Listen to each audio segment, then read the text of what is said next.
Msemaji wa kijeshi wa kundi la waasi wa AFC M23, Willy Ngoma, ameuawa mashariki mwa Jamhuri ya Kidemokrasia ya Kongo siku ya Jumanne, tarehe 24 Februari 2026, majira ya saa 3 asubuhi.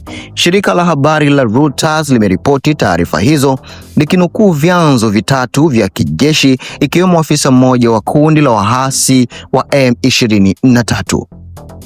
Kulingana na vyanzo hivyo, Ngoma ameuawa katika shambulizi la droni lililotokea katika eneo la Rubaya, jimboni Kivu Kaskazini, siku kadhaa zilizopita. Willy Ngoma alinusurika mauaji katika mashambulizi kadhaa ya droni yaliyofanywa kwenye eneo hilo na vikosi vya kijeshi vya FARDC, vikosi vya kulinda taifa vya nchi ya Jamhuri ya Kidemokrasia ya Kongo.